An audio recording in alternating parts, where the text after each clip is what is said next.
ಸೋಲಿನ ಹೊಡೆತವನ್ನು ತಾಳಿಕೊಂಡು ನೀವು ಹೇಗೆ ಪುಟ್ಟಿದ್ದು ನಿಲ್ಲುವಿರಿ ಎಂಬುದರ ಮೇಲೆ ನಿಮ್ಮ ಯಶಸ್ಸು ನಿಂತಿದೆ. ಬಾಯಲ್ಲಿ ವಿಷ ತುಂಬಿಕೊಂಡಿರೋ ಹಾವು ಜೊತೆ ಬೇಕಾದರೆ ಬದುಕ್ಬೋದು, ಆದರೆ ಮೈಯಲ್ಲಿ ವಿಷ ತುಂಬಿಕೊಂಡಿರೋ ಸಂಬಂಧಿಕರ ಜೊತೆ ಬದುಕೋಕೆ ಆಗಲ್ಲ.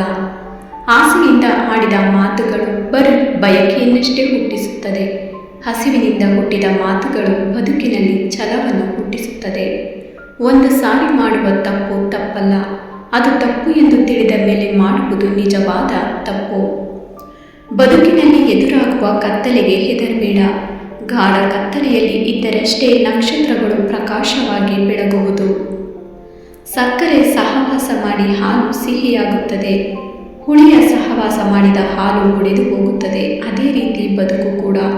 ಒಳ್ಳೆಯವರ ಸಹವಾಸ ಮಾಡಿದರೆ ಜೀವನ ಸುಖವಾಗಿರುತ್ತದೆ, ಕೆಟ್ಟವರ ಸಹವಾಸ ಮಾಡಿದರೆ ಜೀವನ ಒಡೆದು ಹೋಗುತ್ತದೆ. ನೀನು ಒಳ್ಳೆಯವನಾಗಲು ಇಚ್ಛಿಸುವೆಯಾದರೆ ನೀನು ಕೆಟ್ಟವನು ಎಂಬುದನ್ನು ಮೊದಲು ನಂಬಬೇಕು.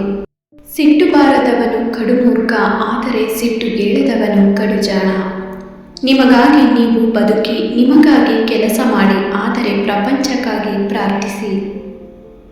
ನಿಮ್ಮ ಆಸರೆಯಲ್ಲಿ ನೀವು ಇರಿ, ಏಕೆಂದರೆ ಬೇರೆ ಯಾರೂ ಆಗುವುದಿಲ್ಲ.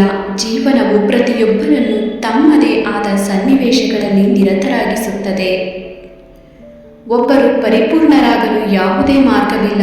ಜೀವನವು ಪ್ರತಿಯೊಬ್ಬರನ್ನು ವಿಭಿನ್ನವಾಗಿ ಪರಿಗಣಿಸುತ್ತದೆ. ಅದನ್ನು ಕರಗತ ಮಾಡಿಕೊಳ್ಳುವ ಸರದಿ ನಿಮ್ಮದು.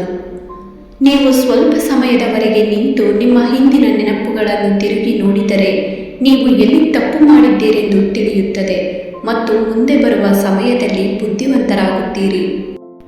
ಕೆಲವು ಜನರು ನಿಮ್ಮನ್ನು ಪೂರ್ಣಗೊಳಿಸುತ್ತಾರೆ, ಅವರನ್ನು ಹಿಡಿದುಕೊಳ್ಳಿ. ನಿಮ್ಮ ಜೀವನದಲ್ಲಿ ನಿಮಗೆ ಅವರ ಅಗತ್ಯವಿರುತ್ತದೆ ಮತ್ತು ಪ್ರತಿಯಾಗಿ ಅವರಿಗೆ ನಿಮ್ಮ ಅಗತ್ಯವಿರುತ್ತದೆ.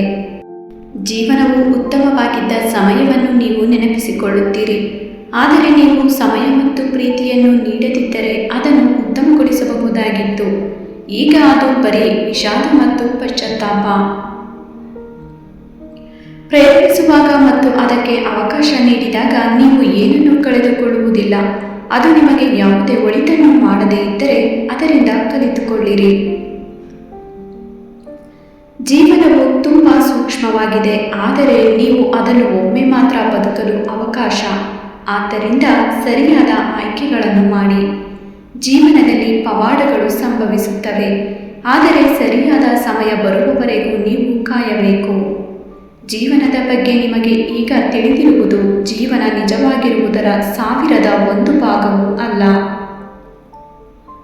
ಜನರು ನಿಮ್ಮ ಬಗ್ಗೆ ಬಹಳಷ್ಟು ಸಂಗತಿಗಳನ್ನು ನಿರಾಕರಿಸುತ್ತಾರೆ. ನಿಮಗೆ ಯಾವುದು ಒಳ್ಳೆಯದು ಮತ್ತು ಯಾವುದು ಅಲ್ಲ ಎಂಬುದನ್ನು ನಿರ್ಧರಿಸುವ ಜವಾಬ್ದಾರಿ ನಿಮ್ಮ ಮೇಲಿದೆ. ನೀವು ಏನು ಮಾಡುತ್ತಿದ್ದೀರಿ ಮತ್ತು ಅದು ನಿಮ್ಮನ್ನು ಎಲ್ಲಿಗೆ ಕರೆದೊಯ್ಯುತ್ತದೆ ಎಂದು ನಿಮಗೆ ತಿಳಿದಿದ್ದರೆ ಜೀವನವು ಆಸಕ್ತಿದಾಯಕವಾಗಿರುತ್ತದೆ. ನೀವು ಸರಿಯಾದ ಮಾರ್ಗದಲ್ಲಿ ಸಾಗಿದರೆ ಜೀವನವು ನಿಮಗೆ ಅರ್ಹವಾದ ಎಲ್ಲವನ್ನೂ ನೀಡುತ್ತದೆ. ಈ ವಿಡಿಯೋ ನೋಡಿದ್ದಕ್ಕಾಗಿ ಧನ್ಯವಾದಗಳು. ಮತ್ತಷ್ಟು ಇಂತಹ ವಿಡಿಯೋಗಳಿಗಾಗಿ ನಮ್ಮ ಚಾನಲನ್ನು ತಪ್ಪದೇ ಸಬ್ಸ್ಕ್ರೈಬ್ ಮಾಡಿಕೊಳ್ಳಿ. ನಿಮ್ಮೆಲ್ಲರಿಗೂ ಶುಭವಾಗಲಿ. ನಮಸ್ಕಾರ.